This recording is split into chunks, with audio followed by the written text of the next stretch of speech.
आज से हम व्याख्याता लेक्चरर वर्ग 1 मैथ्स की क्लास स्टार्ट कर रहे हैं। हमारा फर्स्ट जो चैप्टर रहेगा वो है सेट्स, रिलेशन एंड फंक्शन, समुच्चय, संबंध और फलन, जिसमें हमारा पहला होगा सेट्स। आइए हम देखते हैं कि सेट्स किसे कहते हैं। समुच्चय अलग अलग वस्तुओं, संख्याओं, आकृतियों आदि का एक सुपरिभाषित संग्रह समुच्चय कहलाता है। अलग अलग वस्तु मतलब बहुत सारे अलग अलग वस्तुएं होंगे या फिर संख्या हो सकती है, आकृति, शेप्स हो सकते हैं, उनका एक ग्रुप होगा जिसे हम बता सकते हैं, उसको हम समुच्चय कहते हैं। ये देखते हैं कि किन वस्तुओं के संग्रह को हम समुच्चय कहेंगे। हमारे पास विभिन्न प्रकार की संख्याओं के निम्नलिखित समुच्चय हैं। नंबर, नेचुरल नंबर, प्राकृतिक संख्याओं के हम समूह को हम सेट्स कहेंगे। 1 2 3 से लेकर अनंत तक ये हमारा एक प्राकृतिक संख्याओं का ग्रुप होगा। उसे हम नेचुरल नंबर्स है उसे हम एक सेट्स कहेंगे। इंटीजर पूर्णांक का जो पूरा ग्रुप होगा उसे हम सेट्स कहेंगे। रैशनल नंबर्स परिमेय संख्याओं के ग्रुप को हम सेट्स कहेंगे। रियल नंबर वास्तविक संख्याओं के ग्रुप को हम सेट्स कहेंगे। सेट्स ऑफ पॉजिटिव इंटीजर धनात्मक पूर्णांक संख्याओं के ग्रुप को हम सेट्स कहेंगे।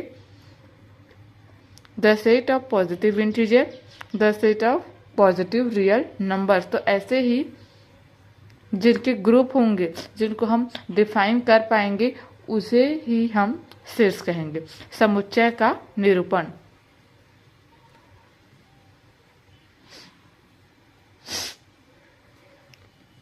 टेबुलर फॉर्म या रोस्टर फॉर्म से टेबुलर फॉर्म। आइए हम देखते हैं कि टेबुलर फॉर्म और रोस्टर फॉर्म क्या है।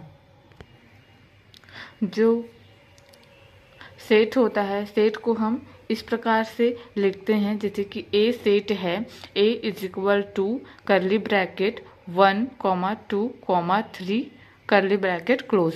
तो जो सेट होगा उसको हम करली ब्रैकेट के अंदर ही लिखेंगे, इसी को ही हम पूरा सेट कहेंगे। अगर ये 1, 2 और 3 बच रहा तो फिर ये सेट नहीं होगा। अगर इसी को मैं 1, 2, 3 और ऐसे क्लोज कर दूंगी करली ब्रैकेट के अंदर तो फिर ये सेट कहलाएगा, समुच्चय कहलाएगा। तो हम ऐसे ही लिखेंगे। अब जब भी देखेंगे तो जो सेट होगा वो ऐसे करली ब्रैकेट में क्लोज होगा। ABC ये एक सेट है। सारणीबद्ध रूप या रोस्टर रूप। उदाहरण के लिए देखते हैं कि 10 से कम सभी विषम धनात्मक पूर्णांकों के समुच्चय को इस प्रकार वर्णित किया जा सकता है।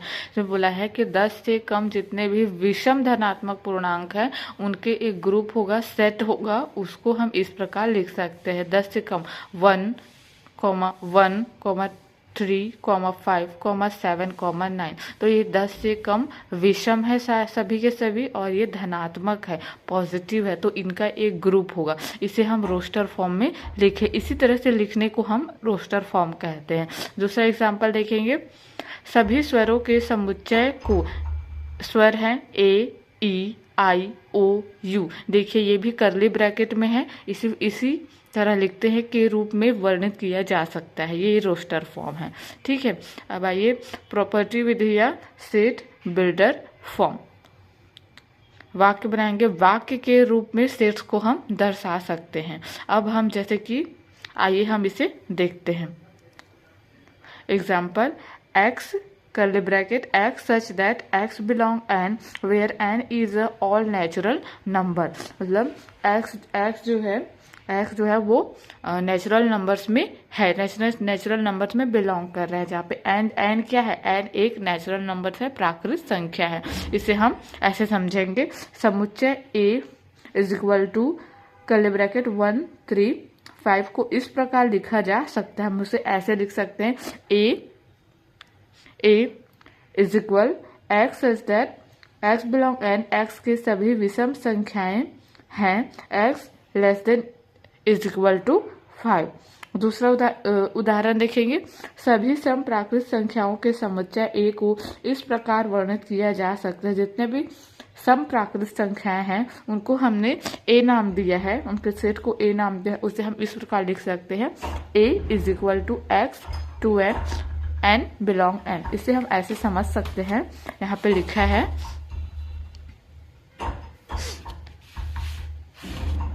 x such that 2n।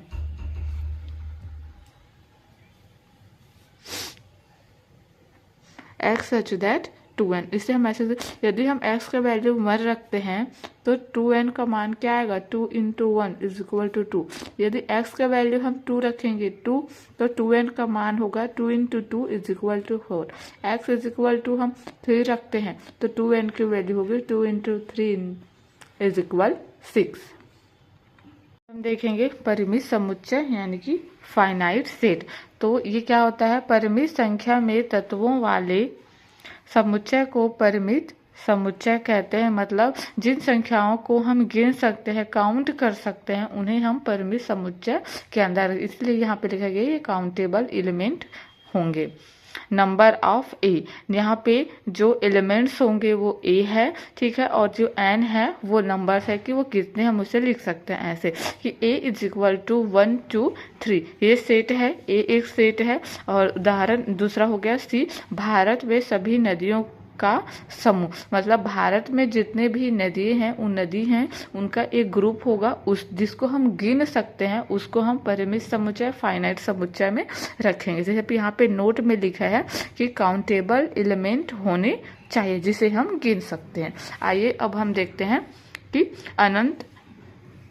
अनंत समुच्चय या फिर अनकाउंटेबल एलिमेंट, अनंत समुच्चय या अनकाउंटेबल एलिमेंट या अपरिभाषित समुच्चय, जिसे हम अपरिमित समुच्चय, यह है अपरिमित समुच्चय। एक समुच्चय को अनंत समुच्चय या अपरिमित समुच्चय कहा जाता है यदि उस समुच्चय में तत्वों की संख्या परिमित है। इसे हम उदाहरण से समझेंगे। n is equal to natural number, सभी धनात्मक पूर्णांकों के समुच्चय, जितने भी पॉजिटिव पूर्णांक के ग्रुप हैं 1 2 3 अप टू इन्फिनाइट तक। इसी प्रकार समुच्चय जो इंटीजर हो गए, पूर्णांक हो गए और रियल हो गए, ये सभी अनंत समुच्चय होंगे जिन्हें हम गिन नहीं सकते क्योंकि ये अनंत तक जाएंगे, इसलिए इसको अपरिमित समुच्चय में रखा गया है। आगे और भी है शून्य समुच्चय, इसे हम कल देखेंगे। तो ये जो नोट्स है वो ये मेरे द्वारा ही बनाया गया है, मेरे हैंड रिटन नोट्स है। आपको ये वीडियो कैसा लगा है प्लीज़ कमेंट में बताइएगा, और कुछ कमी होगा तो फिर भी बताइएगा।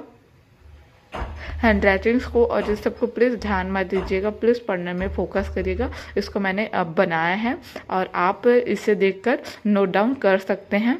प्लीज़ अच्छा लगा हो तो like, subscribe and share. Thank you.